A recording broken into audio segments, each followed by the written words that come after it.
Aqui, ó. Vem porque ligado ali, ó. Vou mostrar você.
alegria que são os irmãos com a paz do Senhor. Vamos ficar de pé, oremos ao nosso Deus, eterno Pai. Alguns irmãos estão ali trabalhando na preparação da mesa, confraternização, uma simples confraternização que faremos ali. Mas vamos começar, né? Está no horário, e a lição hoje é a última, geralmente o fechamento do trimestre. Oremos, nosso Deus, eterno Pai. Te louvamos, Senhor, por tudo, Deus. Te louvamos, Senhor, por esse momento, por ter nos trazido aqui. Eu não sei se na situação de cada um, como veio, ó Deus eterno, o coração quebrantado, a alma quebrantada, circunstâncias, Senhor, difíceis, não sabemos, ó Deus. Tu és eterno, tu conheces todas as coisas. Assim, Senhor, como tu trabalhaste com Israel, com Judá. Ó Deus, sabemos que tu sabes, tu és Deus eterno e inquestionável nos feitos, na profecia, na palavra. Pai eterno, nos abençoe, Senhor. Quebranta nosso coração, que nessa manhã possamos aprender mais um pouco. Ó Deus eterno, bem-aventurado, Senhor, é o homem, Senhor, que está aos teus pés, aprender a tua palavra, ó, conhecendo a verdade, e conhecereis a verdade, diz Jesus, e conhecereis a verdade. Ó Deus eterno, nos abençoe, nos ajude. Ó Deus, abençoe, Senhor, te apresento, Senhor, mais um trimestre que vamos iniciar domingo que vem. Pai eterno, mensagens ricas e poderosas, Senhor. Um livro cheio de simbologia, de figuras, a Deus. Quisera, Senhor, tivéssemos aqui pessoas sedentas pela Tua palavra, para aprender a Tua palavra, para não ficar falando asneiras, Senhor. Ó Deus eterno, achando que é um livro antigo, é um livro, Senhor, difícil, muitas vezes não estuda, nem lê o livro, a não ser alguns pedaços, Senhor, que lhe convier. Abençoe, Senhor, cada um, meu Deus. Possamos ter um trimestre abençoado, Senhor. Um trimestre, Senhor, cheio de mensagens, cheio do Teu Espírito, da Tua presença. Deus, os professores, Senhor, ó Deus, que serão até em números menores, ó Deus, porque é um livro, ó Pai, cheio, Senhor, de complexidade, Senhor. Ah, Deus, o profeta, o homem que viu o invisível, o profeta que falou o impossível, aleluia. Nos abençoe, Senhor, a entender a Tua palavra, a esquadrinhar cada vez mais, Senhor, o Evangelho, ó Deus, em nossas vidas. Abençoe, em nome de Jesus. Te pedimos, em nome de Jesus, te agradecemos. Amém. Mesmo de pé, vamos ao estudo 13, a lição 13 é a última lição, é o fechamento do trimestre. Já estudamos 4 livros. Quem palmilhou por esses 4 livros, com certeza sabe mais e aprendeu mais da palavra de Deus. 2 Tessalonicenses 3, paz e harmonia no corpo de Cristo. Texto áureo diz assim: ora ao Senhor da paz, Ele mesmo vos dê continuamente a paz em todas as circunstâncias. O Senhor seja com todos vós. 2 Tessalonicenses 3,16. Abra a sua Bíblia. Vamos ler 3, de 1 até o 18. Vamos ler a palavra de Deus. Hoje nós temos aí orando, trabalhando e abençoando. São os pontos dessa lição maravilhosa. E domingo que vem começaremos o livro de Ezequiel, que é um livro maravilhoso, riquíssimo. Vamos ler. Finalmente, irmãos, orai por nós, para que a palavra do Senhor se propague e seja glorificada, como também está acontecendo entre vós. E para que sejamos livres dos homens perversos e maus, porque a fé não é de todos. Todavia, o Senhor é fiel, Ele vos confirmará e guardará do maligno. Nós também temos confiança em vós, no Senhor, de que não só estáis praticando as coisas que vos ordenamos, como também continuareis a fazê-las. Ora, o Senhor conduza o vosso coração ao amor de Deus e à constância de Cristo. Nós vos ordenamos, irmãos, em nome do Senhor Jesus Cristo, que vos aparteis de todo irmão que ande desordenadamente e não segundo a tradição de que nós recebemos. Pois vós mesmos estáis cientes do modo por que vos convém imitarmos, visto que nunca nos portamos desordenadamente entre vós. Nem jamais comemos pão à custa de outro. Pelo contrário, em labor e fadiga, de noite e de dia, trabalhamos a fim de não sermos pesados a nenhum de vós. Não porque não tivéssemos esse direito, mas por termos em vista oferecer-vos exemplo em vós mesmos, para nos imitarmos.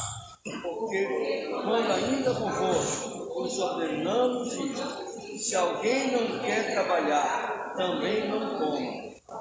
Pois, de fato, estamos informados de que entre vós há pessoas que andam desordenadamente, não trabalhando, antes se intrometem na vida alheia.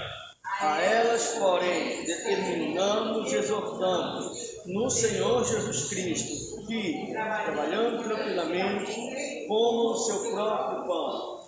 E vós, irmãos, não vos canseis de fazer o bem. Caso alguém não preste obediência à nossa palavra dada por essa Cristo, notai, nem vos assieis com ele, para que fiquem envergonhados. Todavia, não considereis por inimigo, mas adverti-o como irmão. Ora, o Senhor da paz, Ele mesmo, vos dê continuamente a paz em todas as circunstâncias. O Senhor seja com todos vós. A saudação é do próprio Paulo. Este é o sinal em cada epístola. Assim é que eu assino. A graça de nosso Senhor Jesus Cristo seja com todos vós. Aleluia. Pastor Salomão. Podem sentar.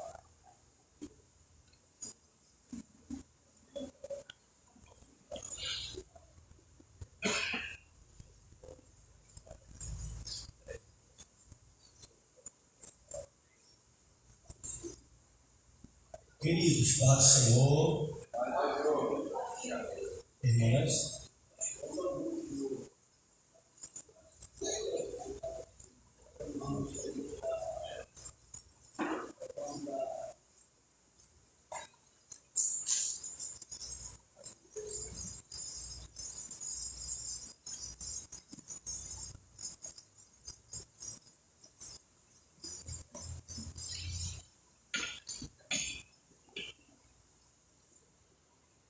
som.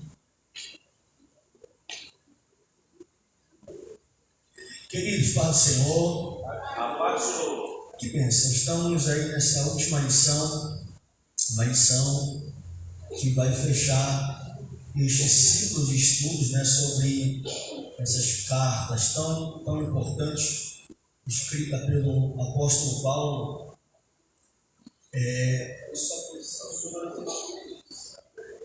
Com licença, irmãos.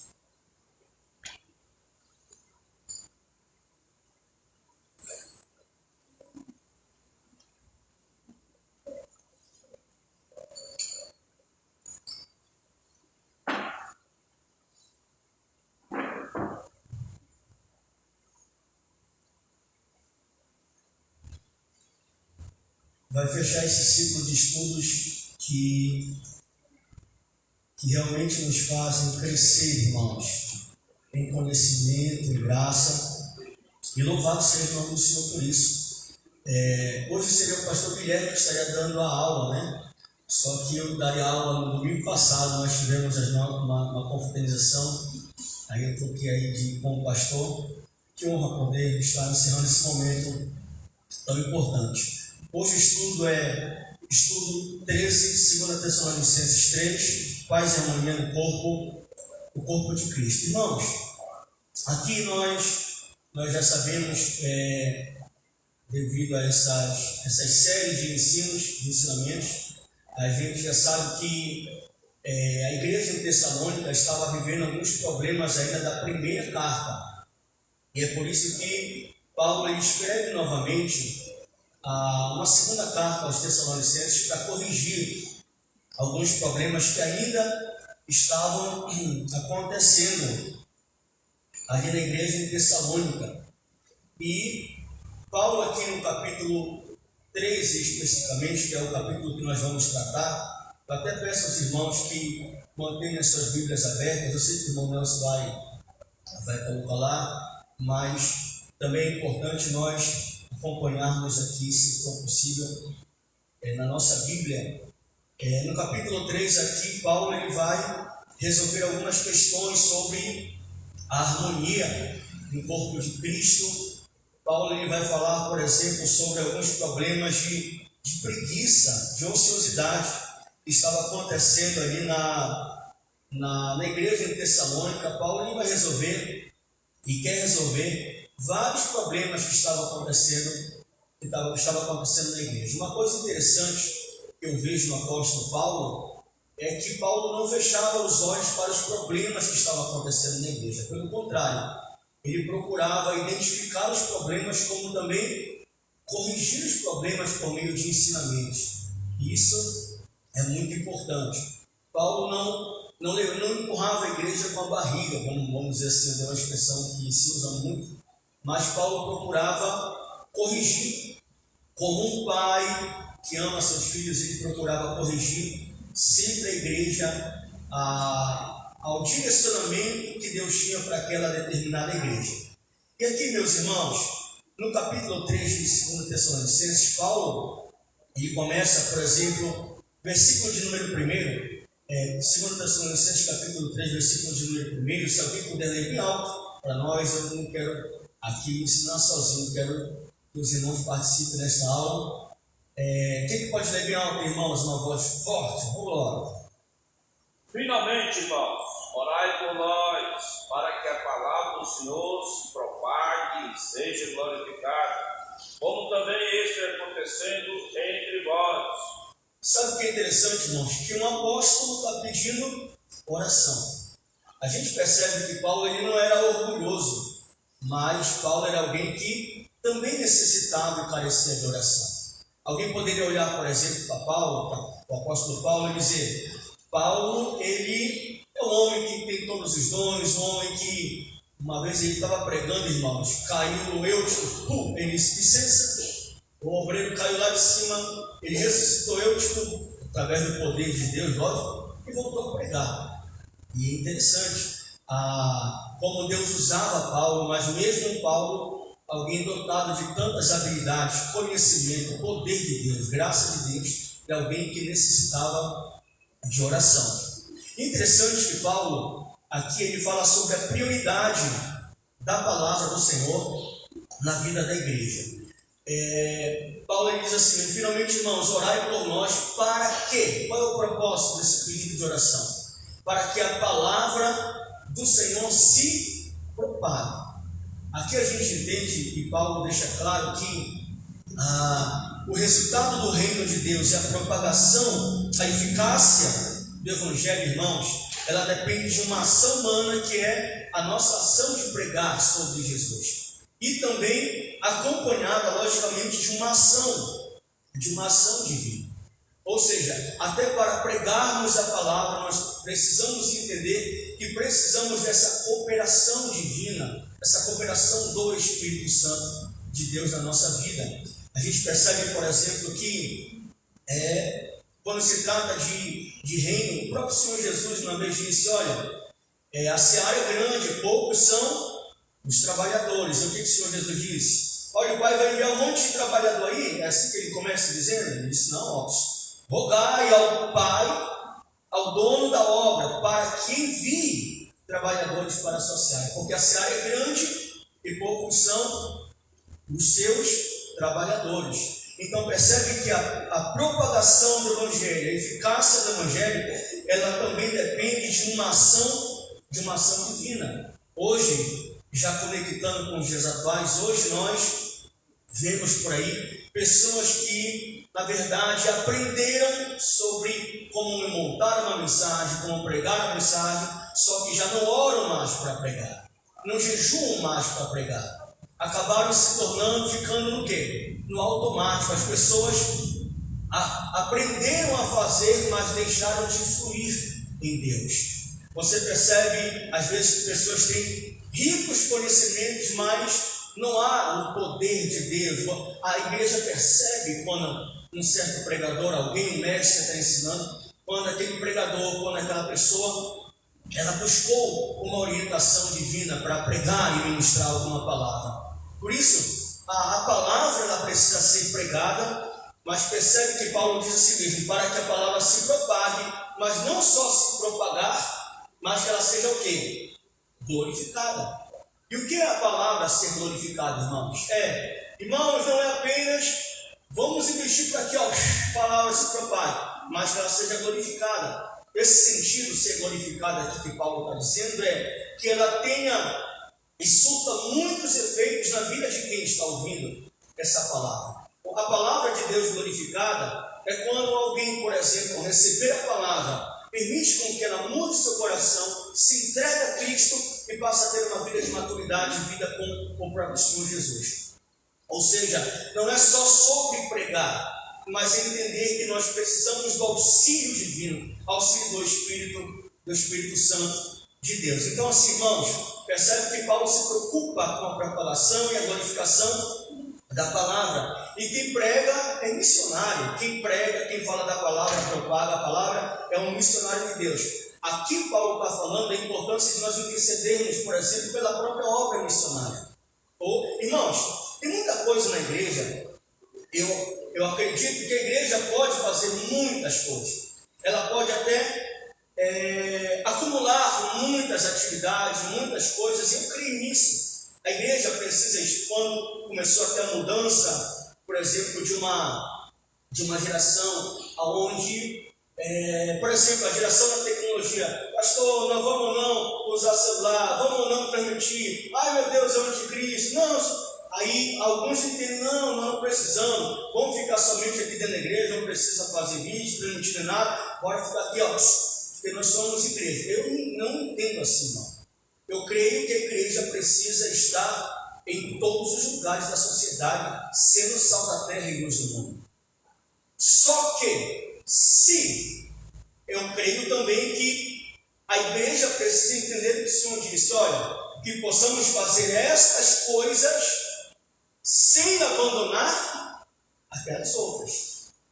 Se a igreja começar a desenvolver muitas atividades e começa a abandonar princípios inegociáveis e práticas inegociáveis, como por exemplo a prática da oração, irmãos, é melhor abrir mão de tudo e voltar à prática da oração, porque é a essência da igreja. Não adianta ter muito espetáculo numa obra se não tiver uma vida de oração. Hoje nós percebemos que as pessoas valorizam muito a casca, a aparência, mas não querem ter a vida de oração, a essência da oração. Irmãos, a igreja pode ser moderna sem precisar ser mundana. Nós podemos sim acompanhar a nossa época, mas sem abrir mão de coisas importantíssimas como a oração. E aqui Paulo fala da importância de orarmos pelos missionários. Interessante, os irmãos talvez, numa ótica humana, irmãos, a gente não consegue enxergar isso. A não ser que pelo Espírito nós tenhamos a habilidade e o poder de ver isso de forma espiritual. No momento que alguém prega a palavra do Senhor, há uma guerra espiritual muito grande acontecendo a respeito do ensinamento da palavra do Senhor. Uma prova disso é quando Jesus fala sobre a parábola do semeador, por exemplo.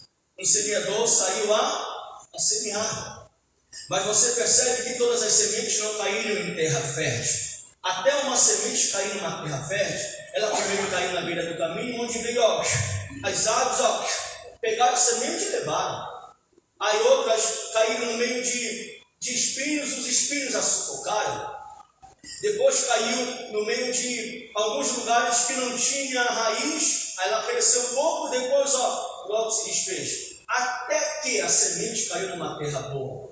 Então percebe que Jesus veio trazer muitos opositores espirituais, como o próprio diabo. A Bíblia diz que a ave que pega a semente que caiu no caminho, ele diz: olha, Satanás, que quando alguém ouvir a palavra de Deus, não tem um cuidado e tudo mais, Satanás pega e arrebata do coração. E isso é muito sério, porque uma semente, você pode, se o pastor Cláudio joga uma semente aqui, e eu tirar essa semente de lá, nunca vai dar fruto, irmão, jamais. Ou seja, perceba que há uma guerra muito grande em relação à semente plantada, uma guerra espiritual, uma guerra de sufocamento das coisas, dos prazeres desse mundo e tudo mais. Por isso, a pregação do Evangelho ela é muito importante. 2 Coríntios 4:4, 2 Coríntios capítulo 4, versículo 4. Olha, irmãos, como isso é muito sério, o fato da pregação do Evangelho. 2 Coríntios 4:4. Olha o que a Bíblia diz, irmãos. Pode colocar lá. Nos quais o Deus deste século cegou o entendimento dos incrédulos, para que eles não resplandeça a luz do Evangelho da glória de Cristo, o qual é a imagem de Deus. Olha como o diabo ele fica agoniado, desesperado e luta contra a própria palavra de Deus. A palavra em si é poderosa na vida de quem a recebe e frutifica, irmãos. Pode botar o Salmo 91 aberto aí na porta da casa, que não vai espantar capeta, não. Eu já vi. Eu uma vez entrei numa casa com o Salmo 91 aberto na entrada, Salmo 23 aberto no corredor, Aí eu, curioso, né? O que é para sei lá, é uma prática legal aqui? Não, pastor, que é para afastar os espíritos malignos. Irmão, se não viver a prática dessa palavra, não vai expulsar nada, não. O poder da palavra só surte efeito na vida de quem a recebe. E quando essa palavra é glorificada, o que é ser glorificada? É receber e ser praticada. Jesus disse: aquele, pois, que ouve as minhas palavras e não as pratica, comparar-lo-ei um homem que edificou a casa sobre a areia. Ou seja, irmão, veio o vento, bateu, a casa caiu. Mas eu ouvi, pastor. Não adianta só ouvir, tem que praticar. Jesus da mesma forma disse: aquele, pois, que ouve as minhas palavras e as pratica. A diferença não está em ouvir somente, mas em praticar. Tiago capítulo 1, versículo 22 diz: não seja apenas ouvintes, mas praticantes da palavra. Amém, irmãos? Amém. Eu estou falando muito rápido aqui ou não? É porque tem muita coisa que eu não escrevi aqui, mas vai fluindo, eu preciso falar aqui. Amém, irmãos? Amém. Glória a Deus. Então, pregação da palavra. Ponto 2, proteção contra o mal. Olha o que a Bíblia diz. 2 Tessalonicenses 3, versículo 2, diz assim mesmo: todavia o Senhor é fiel, ele vos confirmará e guardará do maligno. Aqui Paulo está falando dos opositores da pregação do Evangelho. Na verdade, irmãos, sempre existiu pessoas que odeiam a palavra de Deus.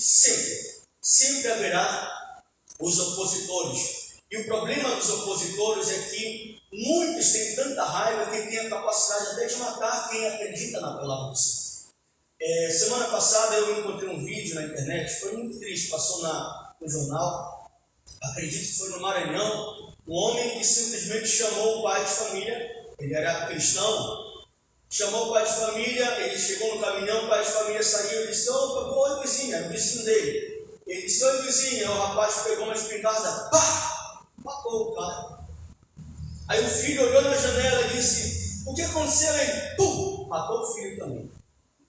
O rapaz foi preso. Aí veio a esposa do rapaz, veio a esposa do irmão lá cristão, deu entrevista e disse: por que ele matou os seus familiares? Como também a esposa do outro disse. Aí eles responderam: simplesmente porque eles não gostam de crente. E matou, irmão. Ou seja, ainda há uma oposição muito grande em relação à palavra. E não só aqui fora, não, mano.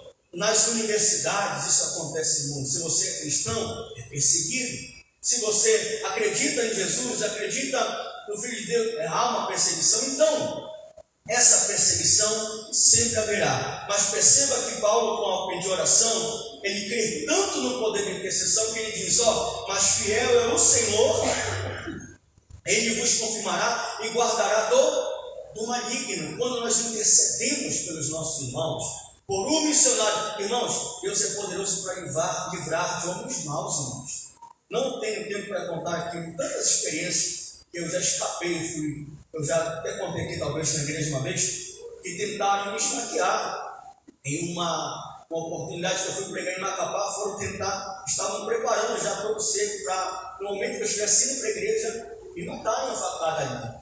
Deus usou um pastor aqui de Belém para me conseguir falar com a minha mãe e dizer que Deus estava dando livramento, mas que eles precisavam entrar em intercessão. Eles não sabiam de nada, mas eu sabia da loucura que estava acontecendo lá. E Deus me deu vitória, irmão. Me livrou. Porque há poder na intercessão da igreja. Você percebe lá, por exemplo, em Atos, se eu não me engano, Atos 12 ou 13, se não me falha a memória, mataram o Tiago, a fio da espada. Pá, no outro dia iam levar Pedro também.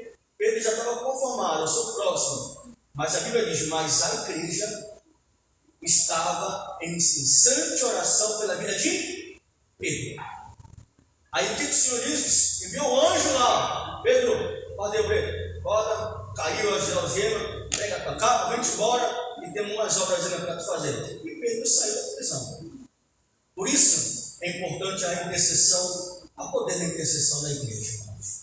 Mas eu não estou vendo nada acontecer. Você não precisa ver, apenas interceda e ora que Deus está dando livramento, Deus está fazendo acontecer. Amém, irmãos? Aí, pessoal, mas eu não estou sentindo, não é para sentir. Nem sentir arrepio, não é sentir arrepio, irmão. É interceder, é orar. A palavra de Deus em si ela é poderosa e fiel para cumprir os seus propósitos. Ponto de número 3 é confiança em Deus. Olha o que a Bíblia diz no versículo 4 do capítulo 3. Nós também temos confiança em vós no Senhor. Irmãos, isso aqui é poderoso. Nós também temos confiança em vós no Senhor, de que não só estáis praticando as coisas que vos ordenamos, como também continuareis a fazê-la. Aqui Paulo, ele fala assim, interessante isso daqui, porque Paulo, como pastor da igreja, como apóstolo, ele fala que ele confia não somente no Senhor, mas confia no coração da própria igreja. Mas por quê? Porque a igreja estava sendo uma igreja naquele momento obediente. Irmãos, não tem coisa melhor para um pastor, para um líder espiritual, e não tem coisa melhor que traga saúde para a vida de uma igreja do que uma igreja que é obediente. Obediente. Não tem coisa melhor, irmãos. Obediente. Na verdade, por muitas vezes, você vê na Bíblia que todas as vezes que alguém se levanta contra uma liderança espiritual, a pessoa própria padece. E o próprio Deus dá um jeito de intervir na situação. Existem muitos exemplos em relação a isso. Mas a obediência ela gera bênção, irmãos. A obediência ela gera bênção. Você percebe, por exemplo, o próprio Davi. Irmão, isso aqui é muito forte. Davi, quando Saul queria matar, olha essa história, Saul queria matar o Davi. Davi sabia disso. Davi estava dentro da caverna lá, Saul vai lá, a Bíblia diz aliviar suas entranhas e tudo mais, e Saul está ali quando de repente Davi tem a oportunidade de dar um fim em Saul naquele momento. Ele poderia ter dado um fim no Saul, depois sair dizendo: ele queria me matar, já sou consagrado e ungido ao rei de Israel, vou assumir o trono. Davi fez isso, irmãos. Olha o que Davi diz: tocaria eu no ungido do Senhor. Olha como, embora Saul com um coração pervertido, irmão, isso aqui é forte. Saul já estava fora naquele momento do propósito de Deus, mas olha o respeito que Davi tinha pela unção na vida de Saul. Tocaria eu no ungido do Senhor? Deus viu isso e disse: rapaz, extraordinário. Alguém que respeita a unção na vida da sua liderança, alguém que é obediente ao seu líder. Isso aqui é muito forte, irmãos. Muito forte. Uzias, quando entrou no templo do Senhor, Uzias era rei. Eu quero oferecer Incenso, notado incenso. Amazias e 80 sacerdotes resistiram ao rei. Todos, rei, você não pode fazer isso. Aí Uzias, poderoso lá fora, forte, respeitado, estava nas mídias sociais, no Instagram, pegando fogo. Rei, vou para ali. Neca, eu sou poderoso e vou. E vou fazer. A Bíblia diz que o próprio Deus colocou uma lepra na testa de Uzias. Porque, irmão, alguém que se levanta contra uma liderança espiritual e desrespeita uma liderança estabelecida por Deus, irmão, não é contra aquela pessoa que a pessoa está se levantando, mas é contra o próprio Deus. Principalmente quando alguém está na direção do Senhor, irmãos. Isso aqui é muito forte. Obedecer. E Paulo disse, eu estou feliz com vocês, porque vocês estão obedecendo. E Paulo sabia que a igreja reconhecia que aquilo que Paulo falava provinha de Deus. E que por isso a obra de obediência na vida daquela igreja é em decorrência de uma obra de Deus no coração daquela própria igreja. E Paulo continua dizendo a si mesmo, sobre a constância em Cristo. Olha, versículo 5. Ora, o Senhor conduz o vosso coração ao amor de Deus e à constância em Cristo. O que é essa constância em Cristo aqui, irmãos? Paulo ele dá o exemplo daquela igreja em Tessalônica, porque a igreja ali estava sendo muito perseguida, irmãos.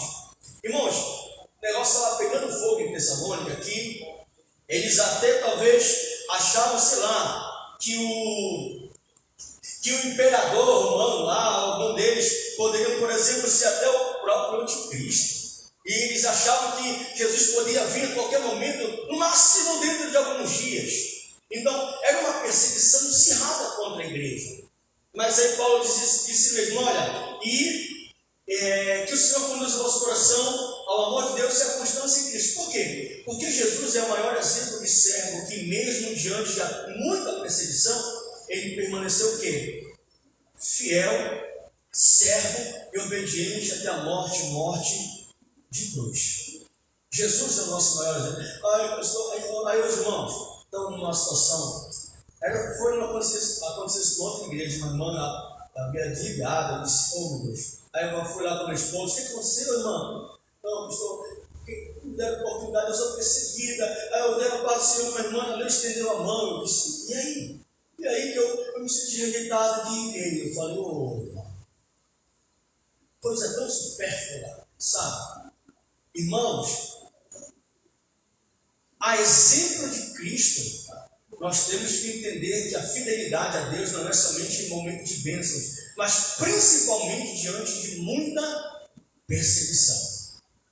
Amém, irmãos? Amém. Constância em Cristo. Jesus sempre procurou fazer a vontade do Pai. Paulo disse, olha, que o Senhor conduz o vosso coração ao amor de Deus.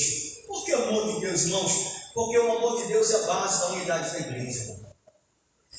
Quando tem um irmão que cria muito problema, que é desgostoso com tudo, reclama de tudo, tem raiva de todo mundo é contra ele, é porque esse irmão talvez ainda não desfrutou do amor de Deus na sua própria vida.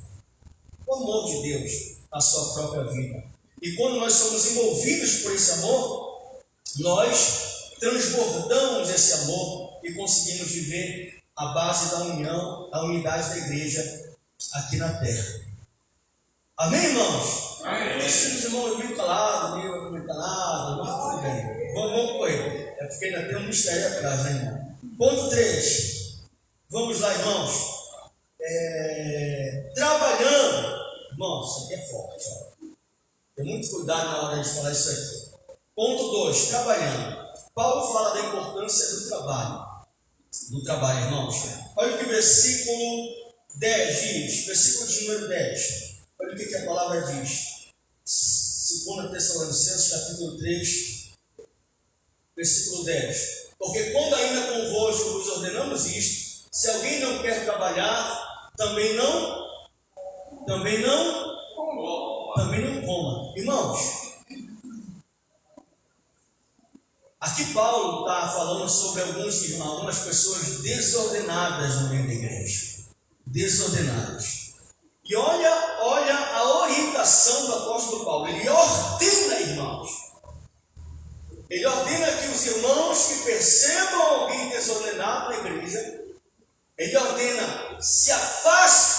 irmão. Mas ao outro lado tem alguns pontos importantes aqui, irmãos. Aqui Paulo estava querendo, irmãos, resolver um problema da preguiça na vida de muitos irmãos. Paulo ia até dizer assim mesmo, que tinha alguns irmãos que estavam vivendo uma vida de ociosidade, irmãos. Preguiça. Irmãos, preguiça é pecado, irmão. É pecado. Preguiça é pecado. Ele ainda diz assim mesmo, ó. Nem jamais, ele diz assim mesmo, ó. Versículo de número 6. Olha o que ele diz.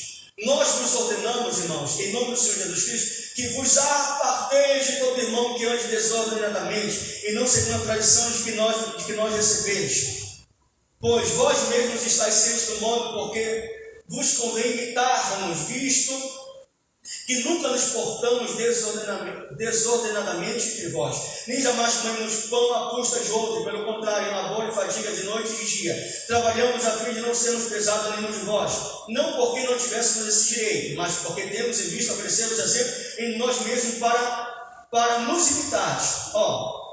Ele continua dizendo assim mesmo, porque quando ainda convosco vos ordenamos isto, se alguém não quer trabalhar, também não coma. Irmãos, versículo 11 aqui que eu queria encontrar. Pois de fato, estamos informados de que entre vós há pessoas que andam desordenadamente, não trabalhando, antes se intrometem na vida alheia. Olha o que Paulo está dizendo aqui, meu irmão.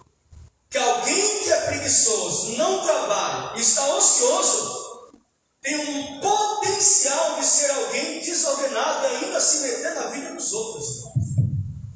É por isso que eu não gosto de chegar na casa do irmão meio-dia. É isso aí, pastor. Isso é muito forte que o pastor falou. Porque, irmãos, e pior que existe muito, irmãos. Sabe aquele, irmãos, preguiçoso. E pior que a preguiça não se trata apenas, por exemplo, de trabalhar para ter o pão para comer. Mas às vezes esse trabalho é direcionado na própria casa do Senhor. Percebam que os maiores problemas no meio de uma igreja, de forma geral, eles provêm de pessoas que estão ociosas. Parece que ninguém tem que trabalhar. Se ninguém está trabalhando, está tudo certo para ele. Vamos lá. Meu Deus. Não, é para evangelizar? Não, bora ficar por aqui. Quanto mais cômodo, melhor. Mas quando alguém começa a trabalhar, aí, quer se aparecer, quer fazer, olha, tem não sei o quê, e começa a se intrometer na vida alheia, irmãos. Preguiça é pecado. E por que é pecado, pastor? Porque a preguiça nega a responsabilidade que Deus nos confiou, irmão. Preguiça. A preguiça produz desperdício de dons, tempo e oportunidade, irmãos. A preguiça. A preguiça, ela afeta negativamente a igreja, a família e sociedade. Por exemplo, você é um pai de família. Não, teve um filho. Vamos esperar, Deus proverá. Quando azeite a farinha falta, irmãos. Dá teu jeito, irmão. Pode falar, irmão Céu. Pode falar. Pode perguntar. Existem casos. Isso, pode falar. Existem casos em que o Senhor ordena que a pessoa só faça a obra. Com certeza. Vamos lá. Mas também, em contrapartida, essa mesma pessoa passa por necessidades tremendas. E aí eu fico nessa, isso é uma dúvida minha. Perfeito. Vou lhe responder nesse próprio texto aqui. A exemplo de Paulo, irmão Selma, vamos lá. Sobre a questão de fazer a obra. A pergunta da irmã Selma é: existem casos que uma pessoa, que Deus ordena a uma pessoa que viva totalmente da obra? Sim, irmãos. Existem casos. Percebe aqui que, por exemplo, existem, casos onde pastores vivem 100% da obra. E a Bíblia diz que todo trabalhador é digno do seu salário. Os sacerdotes, por exemplo, você vê lá na ordenança aos levitas, você percebe que as tribos foram distribuídas, né?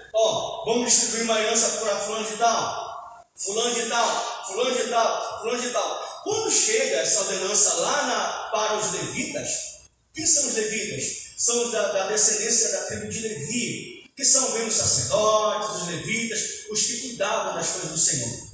A primeira ordenança de Deus foi, aos levitas, eu sou a herança de vocês. Primeiro ponto. A segunda ordenança de Deus é que todas as tribos, ao ofertarem ali para a casa do Senhor, Deus ofertou que aos sacerdotes eles comessem do altar. O que isso significa? Que alguém que vive da obra precisa também ser alimentado pela própria obra. Ou seja, o papel de alguém que vive inteiramente para a obra de Deus é alguém que vai também desfrutar daquele mesmo trabalho.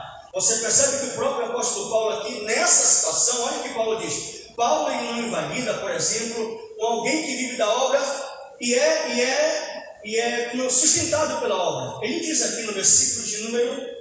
Cadê? Versículo de número...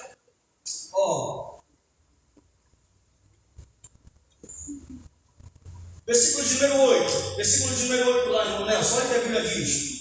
Nem jamais comemos pão à custa de outro, e pelo contrário, labor e fadiga de noite e dia, trabalhamos a fim de não sermos pesados a nenhum de vós. Estamos falando de uma igreja começando aqui em Tessalônica. Uma igreja que não tinha tantas condições. Mas olha o que ele continua dizendo. Não porque não tivéssemos esse direito. O que Paulo está dizendo? Eu não estou comendo ou sendo beneficiado pela igreja, sustentado pela igreja, não que eu não tivesse direito, mas foi uma escolha minha, porque Paulo queria ensinar para aquela igreja onde haviam pessoas preguiçosas que não queriam trabalhar. Então Paulo, naquele momento, queria ser um exemplo para pessoas que podiam trabalhar e decidiram não trabalhar. Ou seja, o que Paulo está dizendo é, eu tenho o direito de ser sustentado pela obra.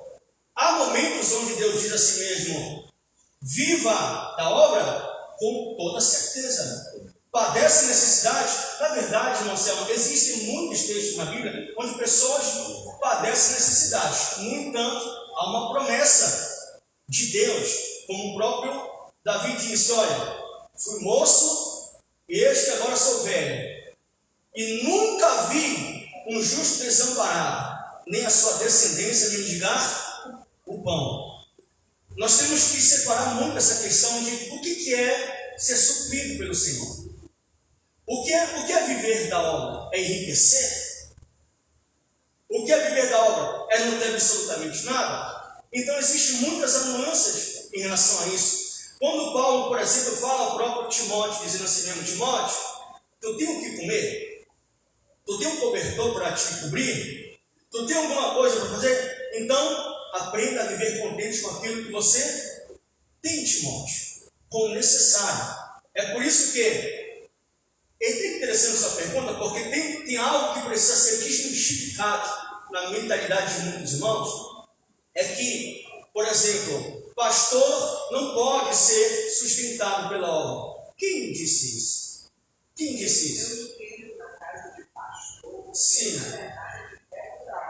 Isso. Perfeito. Ele acaba sendo um psicólogo, administrador, acaba sendo um monte de coisa, muita coisa. Isso. Ah, sim. É os que vivem na casa dos outros. Ah, sim, não querem trabalhar e se fazem obreiros, mas não é pelo modo oficial. Não, aí, a igreja não consagrou, não houve uma consagração. Aí sim. E o cara sai por conta própria, dizendo que Deus chamou para a obra, mas ele não quer se sujeitar a uma liderança e uma ordenação. Sim. Ele quer ir do jeito dele. E aí é um perigo, porque lá na frente vem os escândalos. Eu já vi muito isso, pastor. Muito isso. Alguém que não está debaixo de uma bênção, de uma liderança, de uma situação, e que Deus não mandou, irmãos, não ordenou, não mandou nada, vai padecer e muito, irmão. É sobre isso que eu quero falar. Sim. Eu conheço muita gente de oração, e aqueles que são de oração, que se de oração, que andam pela casa dos outros. Tá? Sim. E dá o dízimo, e dá luxo. E estão até numa igreja. Eu acho errado. Sim, também eu me acho. A gente, não é que você não possa dar, você não possa proteger. Eu estava falando agora para minha irmã aqui. Quando eu morava em casa, quando era meio-dia, eu tinha meu consultório dentro da minha casa, né, à frente do meu consultório. E quando era meio-dia, 1h, eram 10, 20 pessoas para almoçar. Eu ia passando, só que eu moro numa rua, na João Paulo, que não passa ônibus, não tem de passar. Quando a pessoa tem que fazer alguma coisa, é por ali que ela tem que fazer.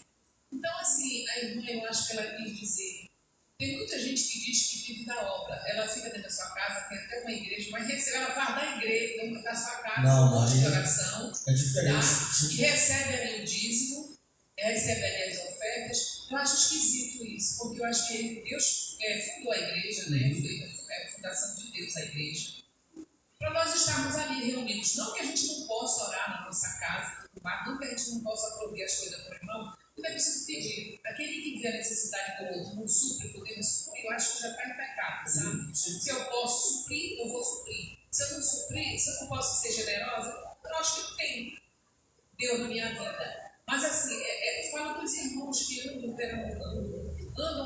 tem é sobre esse ponto, mas falando, pedindo as coisas.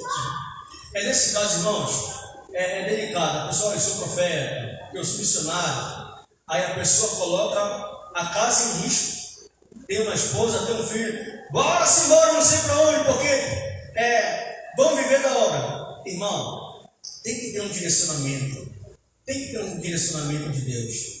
Deus não colocaria, por exemplo, alguém numa circunstância dessa, primeiro, para fazer a família sofrer, porque a primeira coisa que acontece às vezes o casamento entra em crise, acaba o casamento, começa uma deturpação, e pior, irmãos, que existe muita gente assim, que eu já vi, por exemplo, profetas dizendo assim mesmo, olha, vou fazer aí a oração anual, e você passa aí a bênção, dá a oferta e tudo mais, e profetiza o que a pessoa quer ouvir e tudo mais, e muitos acabam vivendo disso. E o pior é que tem irmãos que querem profetas para o seu próprio ventre e acabam caindo nessa armação. Irmão, eu no dia 31 eu vou subir no monte com provação e tenho aqui esse papelzinho, faça o seu pedido que eu vou levar no monte.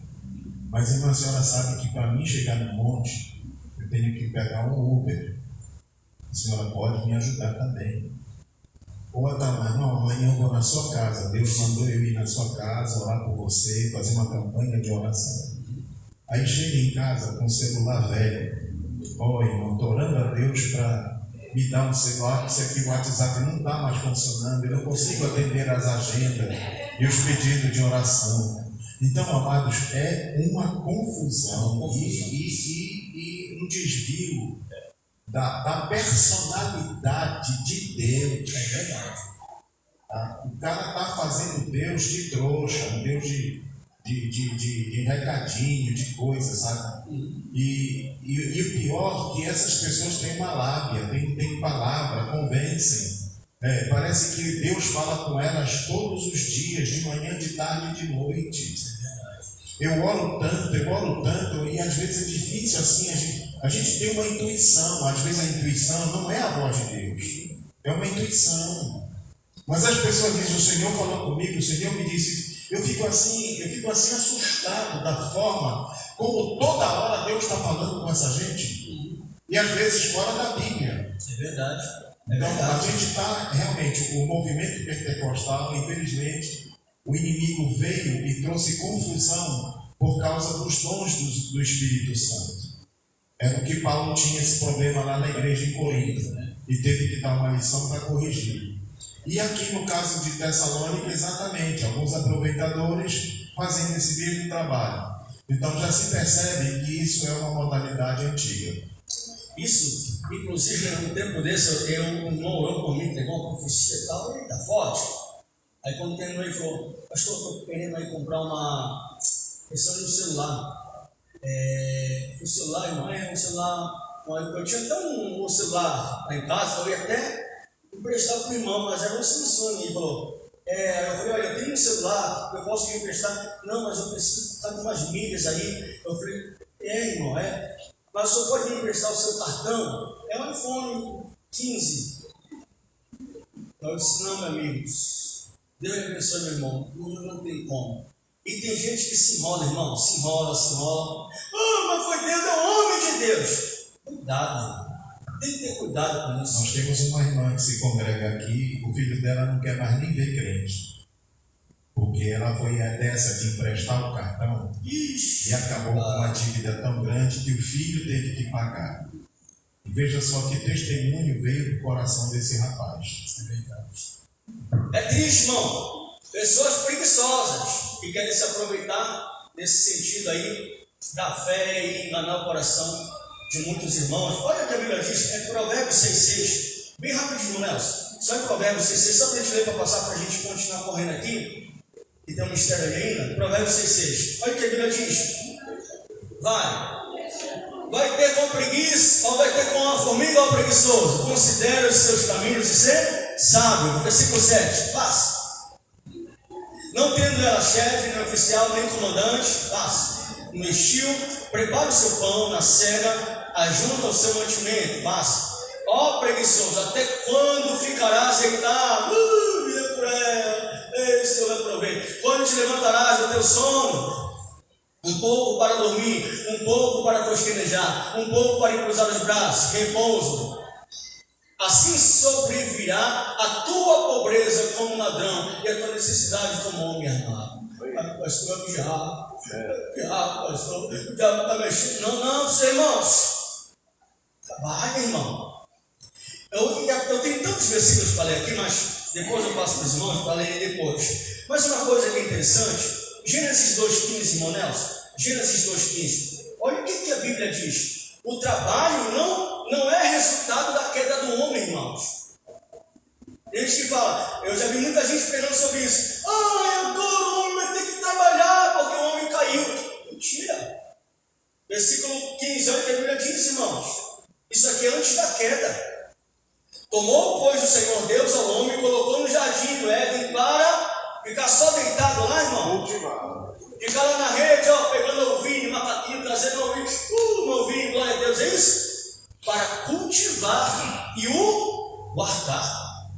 O trabalho já fazia parte do propósito eterno de Deus para a vida do homem, irmão. Trabalhar. Pastor, e o que o Senhor falou depois que o homem caiu? O Senhor só disse para ele que o trabalho passaria a ser árduo, que é bem diferente. Mas aqui, Deus já tinha dito, tem que trabalhar, não. Tem que cultivar a terra. Amém, irmãos? Irmãos, é princípio bíblico isso aqui, irmão. Princípio. Uma vez um pastor disse assim para mim, até falando para a irmã Selma, um pastor que até faleceu já, o pastor Wagner Magalhães, ele falou assim, meu filho, se Deus nunca disser para você, viva da obra 100%, enquanto Deus nunca disser isso para você, vai estudar e vai trabalhar, meu irmão. Eu disse, amém, pastor. E Deus nunca disse, irmão, para mim, vem cá, larga a contabilidade. Não. No meu caso, eu tenho que continuar, meu irmão, trabalhando, porque tem que trabalhar, irmãos. Amém? Agora, se um dia Deus disser, Salomão Júnior, agora eu quero ter o tempo 100% para a obra. Amém, Senhor. Eu sei que Deus vai cuidar de mim, da minha casa, da minha família, em nome de Jesus. Amém, irmãos? Trabalhar. Ociosidade é ralado, irmãos. Ociosidade na igreja. O irmão não faz nada na igreja, está ocioso, mas vai pecar, fala mal do irmão. Paulo está falando de fofoca na igreja. Olha lá, irmão, aqui em Tessalonicenses 3.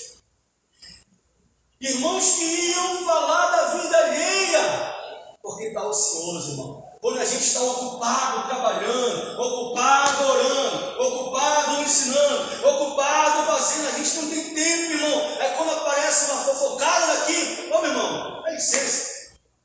A fofoca, irmão, tira as nossas energias. Eu só estou contando para ti porque a gente vai orar com o irmão, viu?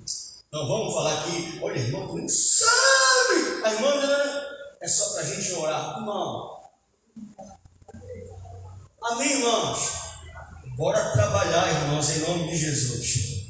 1 Timóteo 5,13, Paulo está falando ali também sobre algumas viúvas que estavam ansiosas, iam para casa das outras irmãs e falar mal dos outros. Trabalhar é viver uma vida com propósito. Não é apenas uma provisão, não, mas é uma expressão de maturidade espiritual. Amém, irmãos? Amém. Amém ou não amém, irmãos? Amém. Tem que trabalhar. Ponto 3, disciplina com amor. Eu tenho que estar indo embora, irmão. Olha o que ele diz. Paulo ele fala, irmãos, que a esses tipos de pessoas, olha,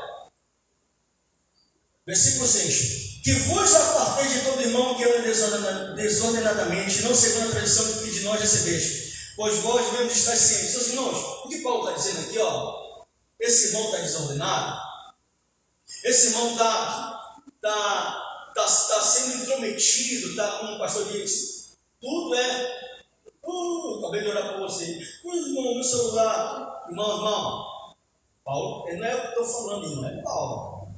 Aí desses, os aparteis. Mas outro ponto que Paulo diz é, mas não considerem ele como inimigo, mas adverti-o como aí um irmão. Ou seja, o fulano começou a fazer isso, irmãos imediatos. Não foi isso que Paulo está nos ensinando, não. Não, isso é errado, irmão. Porque a pior coisa é isso, irmão. Quando você... exatamente. A pior coisa é isso. A pessoa, o irmão adulto na fé, identifica o erro, mas ele quer meter só me faz. Não, tem que advertir o irmão. Porque se é para tratar como irmão, ele precisa de correção, ele precisa de uma disciplina. Porque a intenção da disciplina, segundo Paulo aqui, é causar o quê? Restauração. E disciplina, irmão, é necessário, irmãos, para que haja restauração, para que haja correção. Às vezes as pessoas entendem que a disciplina é para a maldade, é para o mal. Não é, irmãos. Uma disciplina em amor gera salvação para a vida de um irmão. Irmão que está no erro, a pessoa viu que está no erro, mas prefere se omitir. Aquele que pode fazer o bem e não faz, comete pecado, irmão. E um bem que eu posso fazer como líder, como irmão, como um irmão daquela pessoa, é ensinando e advertindo aquele obreiro. Ponto 3, abençoando, fonte de harmonia. Versículo de número 16, olha o que a Bíblia diz. Ora, o Senhor da paz, Ele mesmo vos dê continuamente paz em todas as circunstâncias. Irmãos, paz, irmãos, paz.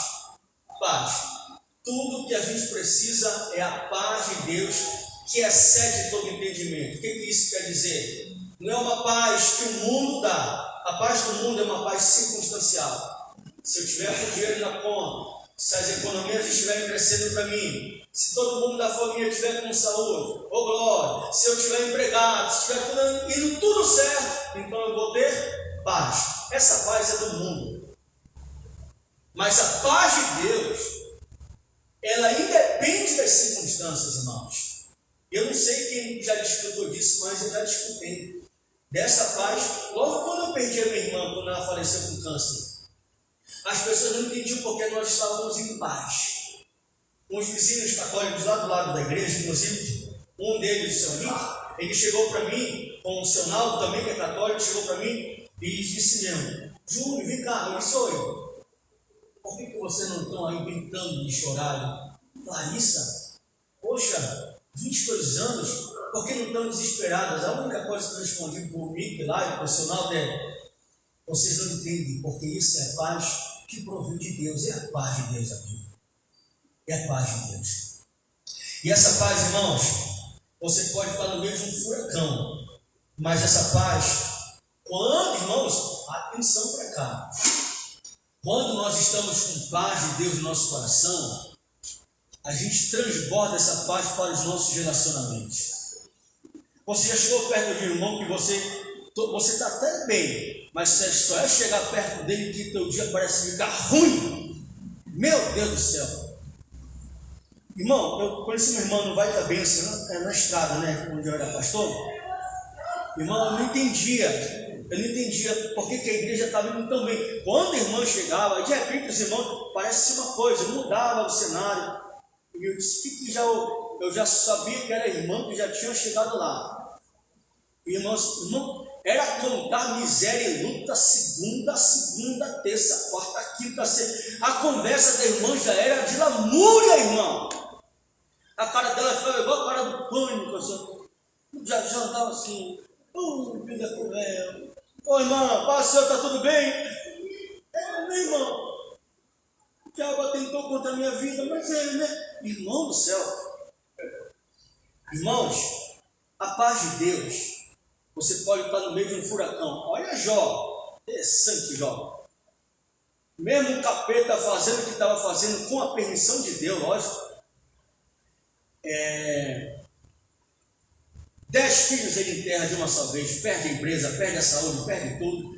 Aí alguém fala, ô Jó, eu sei, estava só chato. Sabe do que, Jó? Rapaz, tu sabe que tu perdeu a confiança da esposa em relação a Deus, sabe que perdeu a saúde, sabe que perdeu a empresa, sabe que perdeu 10 filhos, sabe que perdeu os bois, gados e tudo. Tudo isso eu sei. Mas eu também sei que o meu Redentor vive. E que por certo se levantará sobre a terra. E ele no momento de caos disse, o Senhor me deu. E o Senhor tomou, tirou. Jó não disse, o Senhor me deu e o diabo tirou. Jó sabia que a vida dele 100% estava no controle das mãos do Altíssimo. Olha a doutrina na vida de Jó, irmão. Era o diabo matando um filho, era o diabo acabando com tudo, roubando tudo, jogando doença, mas Jó não atribui nada ao capeta, ele atribui a Deus, porque ele sabia, tinha consciência de que a vida dele estava nas mãos de Deus. E fala para a esposa, o Senhor me deu, o Senhor tomou, bendito seja o nome do Senhor. Paz, irmão. Eu tenho uma história aqui, para contar rapidinho, 2 minutos. Um certo, chamaram três desenhistas, pintores, né? E perguntaram para ele, falaram assim para eles, vocês vão desenhar um quadro, eu acho que até acontece aqui na igreja, não vou contar de novo, eu gosto tanto dessa. Vocês vão desenhar um quadro, e nesse quadro vocês vão relatar o que significa paz para vocês. O primeiro artista desenhou, meu irmão, um jardim com um monte de flores e borboletas, um sol maravilhoso. Ele mostrou a pintura dele e disse, isso aqui para mim representa a paz. O segundo artista desenhou, irmão, uma floresta serena, uma noite linda e maravilhosa, a brisa tranquila. E ele disse, isso para mim representa a paz. Mas o terceiro artista desenhou uma tempestade. Era vento, era tanto, árvores se mexendo, era uma loucura e tudo mais, palha voando, uma tempestade, trovão. Mas ele desenhou um passarinho no topo de uma árvore, molhado pela tempestade, mas aquele passarinho tranquilo e dormindo. Ele disse, isso significa a paz para mim. E no ponto de vista de Deus, essa é o significado da paz de Deus. É embora as circunstâncias estiverem, irmão, todas numa calamidade, mas nós encontrarmos paz em Deus, no nosso interior, e permanecermos tranquilos para a glória do nome do Senhor. Amém, irmãos? Amém. Esta é a que Deus nos dê paz aqui esta manhã. Que você receba a paz de Deus que excede todo entendimento. Ai, pastor, os 2026 está chegando. Calma, irmão. Que a paz de Deus abunde no teu coração, na tua alma, sobre a tua casa, sobre a tua família. Que você tenha paz de Deus. E para encerrar, irmãos, e veja tudo aqui, veja a Bíblia. Paulo, ele termina dizendo, irmão, da sua assinatura como apóstolo. Versículo 17, parte A, ele diz, a saudação é de próprio punho. O que isso quer dizer, irmãos? Ele continua, inclusive, dizendo, vamos ler esse último versículo, ó. A saudação é de próprio punho, Paulo. Este é o sinal em cada Cristo. Assim é que eu assino. A graça de nosso Senhor Jesus Cristo seja com todos vós. Paulo está dizendo aqui, gente, eu não pedi para ninguém escrever, não. Eu fiz questão de eu mesmo escrever. Essa aqui é a autenticidade do apóstolo. É a transparência do apóstolo. Porque Paulo estava dizendo que não é tão bom ter um líder espiritual onde seja autêntico, onde ele seja transparente. E louvado seja Deus pela vida da nossa liderança, por essa transparência, por essa autenticidade, por este amor. E Paulo termina dizendo que a graça do Senhor Jesus Cristo seja convosco. E o que Paulo quer dizer com isso, irmãos? Paulo está dizendo, vocês estão sendo perseguidos? Graça de Deus sobre a vida de vocês. Tem um monte de fofoqueiro na igreja? Graça de Deus sobre a vida de vocês e que Deus, através de vocês, corrijam esses irmãos. Está pegando fogo em tudo? Que a graça de Deus seja sobre a vida de vocês. Pastor, eu vou desistir. Graça de Deus sobre a vida de vocês. A graça de Deus, Paulo está querendo dizer, é ela que nos mantém de pé, ela que nos faz continuar caminhando, é ela que nos ensina a perdoar, é ela que nos ensina a amar o nosso irmão. A graça nos levanta, a graça nos sustenta, a graça te movimenta, a graça te fez acordar esta manhã, irmão, a graça te fez aceitar a Jesus, a graça te fez desfrutar do céu, o favor imerecido de Deus, é a graça de Deus. Tem dias que você diz, meu Deus, eu não vou conseguir. O Senhor diz, como diz a Paulo para você nesta manhã, Paulo, a minha graça te basta, porque o meu poder se aperfeiçoa na tua fraqueza, Paulo. E como igreja, irmão, que possamos continuar avançando de glória em glória, em 2026, nas próximas lições, que nós possamos olhar para o céu e dizer, Senhor, a tua graça me basta. Se eu tenho graça, eu caminho. Se eu tenho graça, eu enxergo. Se eu tenho graça, eu vivo. Se eu tenho graça, eu continuo a desfrutar de tudo que o céu tem preparado para a minha vida. A graça de Deus seja sobre cada um dos irmãos nesta manhã, em nome de Jesus. Que Deus em Cristo nos abençoe.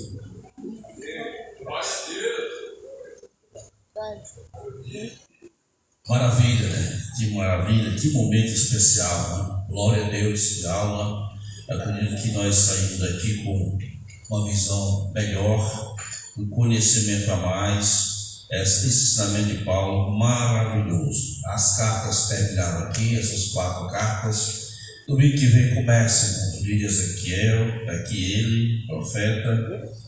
É um livro que viu o impossível, ou melhor, viu o invisível, né? E pregou o impossível. Em momentos bem difíceis, Ezequiel pregou na vida de Judá.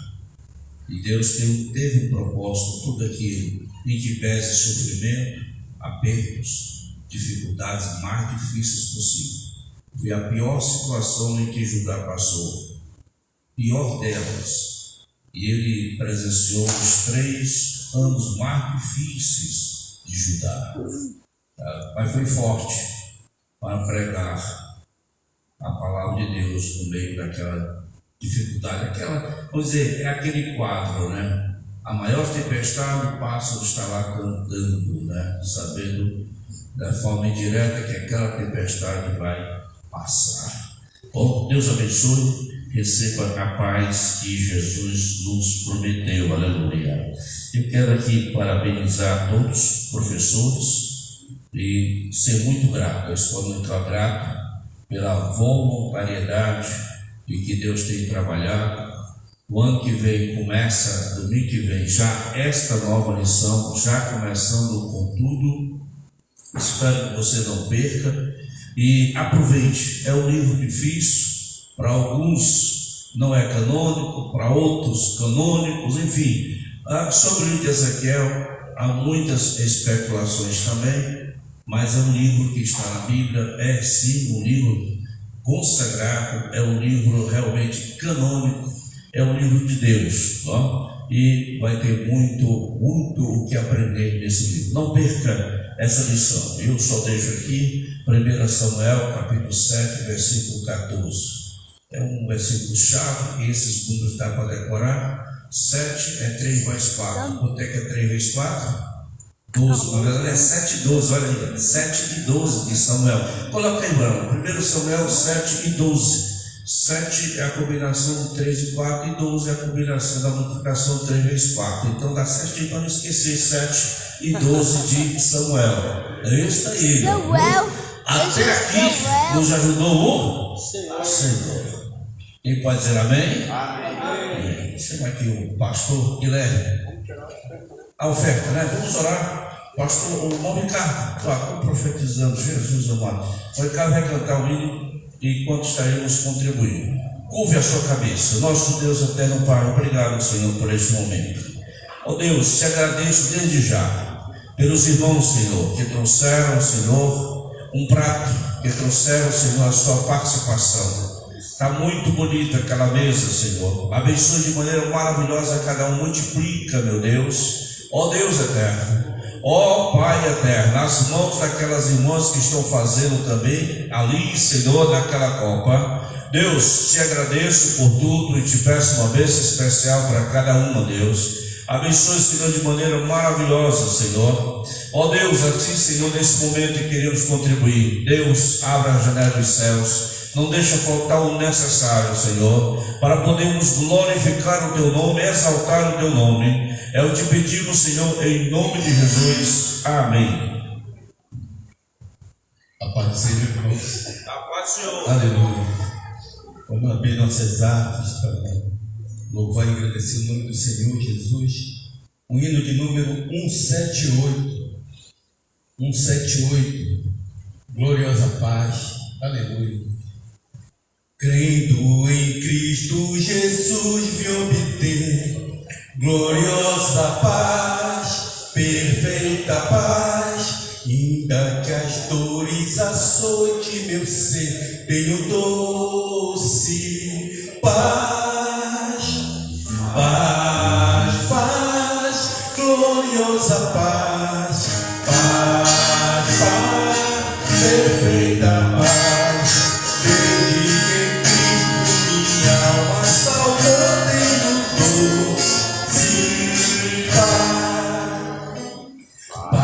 Insondável qual um grande mar, gloriosa paz, perfeita paz, posso nos braços de Deus repousar, tenho doce paz, paz, paz, gloriosa paz, paz, paz, perfeita paz, desde que Cristo minha alma salvou, tenho doce paz, paz inefável de Deus que faz bem, gloriosa paz, perfeita paz, que dá dentro a alma também, tenho doce paz, paz, paz, gloriosa paz,